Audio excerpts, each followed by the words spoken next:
Hey everybody. Instead of responding individually to each paper, I thought I would just make a little bit of a movie. I did read all your papers, but these papers were mostly for you in the event that you haven't purchased your strobes yet. We really think it's important that you get out there and you do some research before just buying them at the last second because you need them for studio photography class, right?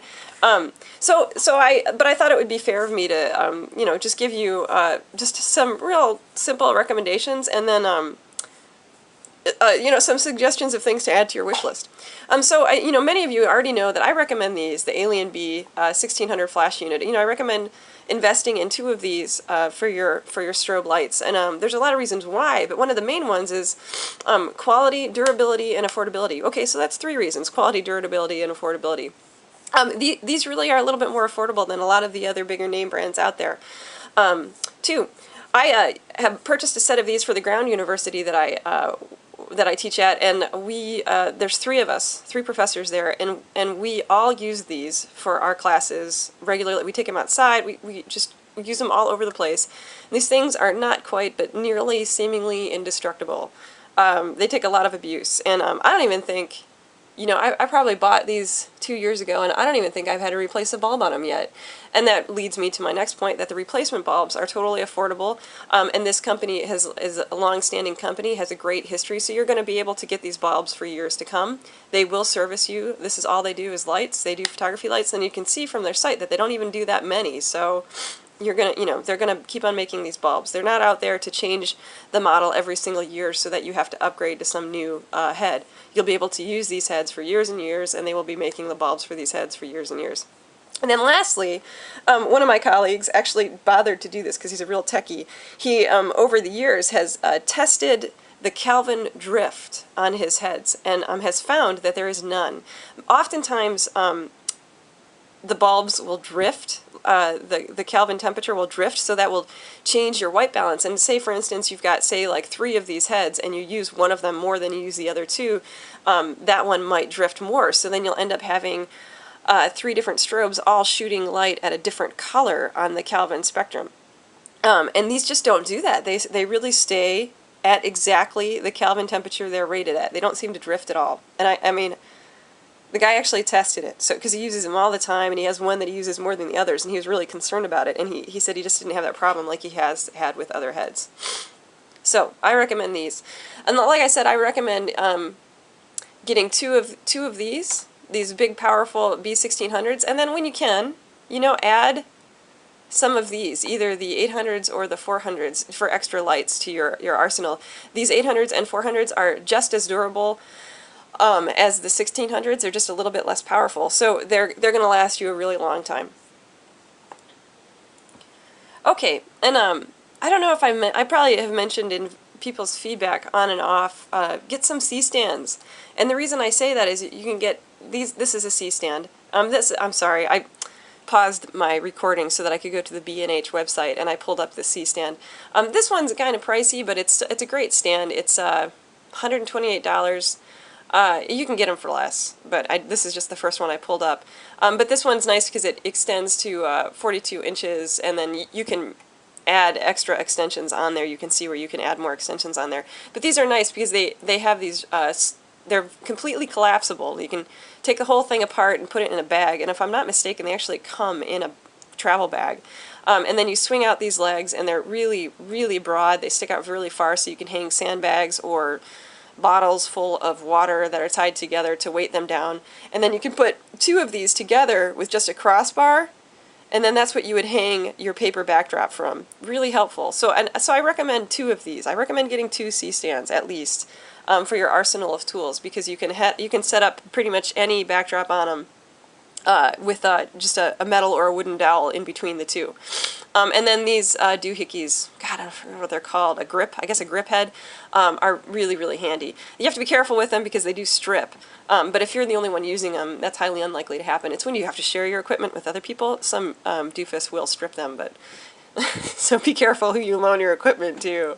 But I recommend getting 2 C-stands, mostly so that you can hang backdrops on them, but they're really helpful for extra places to hang lights from, or bounces, or reflectors, or whatever. Okay, so in here, still at B&H, here's just a roll of paper backdrop paper. This is 107 inches wide and then 12 yards long, as you can see, and it's $45. However, you can get, I just didn't feel like searching through the thousands of options they have, but I know that you can buy 53-inch long paper at much longer yardage. 53-inch wide paper rolls at much longer yardage for about $28. And I don't know what it is shipped, but if you buy a few of them at a time, they just charge you once for shipping. You don't pay individually for shipping. So that's what I recommend. I recommend getting one white, one black, and one 18% gray, honestly. Or, and if we want to go fancy and get some other colors, there, if you're going to buy in bulk, they have all kinds of stuff at B&H. I live in a city, so it's cheaper for me to just go to a photo store in town and buy one of these that they have in stock because I don't have to pay for shipping. I think I can buy them off the rack for like $38 for 52 inches. And then and then I just have it and I don't have to wait for it and I don't have to pay shipping. But it kind of depends on where you're at. You might actually have to just suck it up and pay for shipping. But like I said, I believe that B&H will send you several rolls and just charge you shipment for one because they can put them together on a freight. So go through the site and just fantasize and pick out what you want because it's inexpensive. It's really helpful. The paper is just so nice to shoot on because you don't have wrinkles, right? It's just so much nicer. And then when it does get wrinkles, you just pull off that bit of the paper and cut it and start with fresh paper. It's just so nice, and it fits beautifully on a wooden or metal dowel across a C-stand, two sets of C-stands. And you can, I was actually on the site, and I've never done this, but you actually can buy for like about $150. You can buy a backdrop support system, which I guess is a little bit less expensive than purchasing two C-stands. It's probably less sturdy, but as long as you don't have anybody running around on it or anything, it'll do the job. Okay, so like I said, I recommend several rolls of background paper.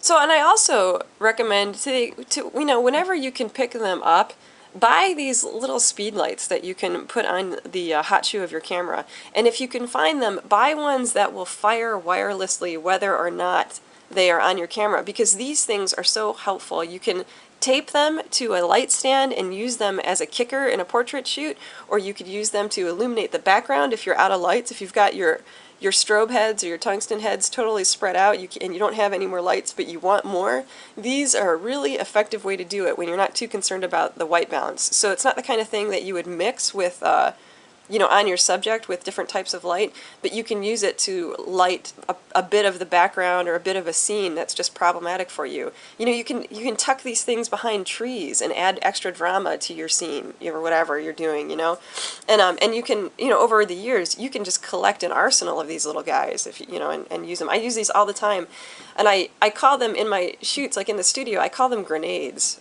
I don't call them speedlights, because what I do a lot of times is I'll tuck them behind somebody so that I can have like a rim light or something, somebody or something in the scene. I love them. I think they're really helpful. It's useful to have several of these. Whenever you can find them used or whatever, just buy them. Okay, and then another thing that we called it a requirement for this class, but you definitely want it. I don't know if anybody ended up using them or not, but you're definitely going to want them for studio photography and just for your own practice, is you're going to want what we call frames so that you can put scrim on. The scrim is really the diffusion material that you use to increase the effective size of a light so that you can soften its quality. And usually it's just like white nylon or something, like the stuff tents are made out of. You can purchase it online anywhere in bulk, and then you can stretch it on top of frames that you can make yourself with PVC pipe. I don't know if it's PCV or PVC, but you know what I mean, that plastic plumbing piping.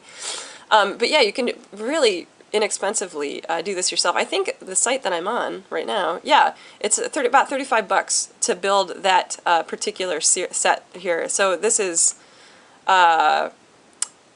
36 by 24, 36 by 44, so 3 by 4 feet. Yeah, it looks like it's more than that. It looks like it's taller than that.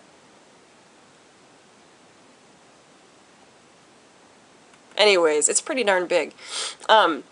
This is, my guess is this is probably like 2 by 6 feet or something like that. But this is like something this big is fantastic to make for yourself rather inexpensively. And then what you can do with it is you can put 1 or even 2 lights behind it, and then you make like basically a wall of light.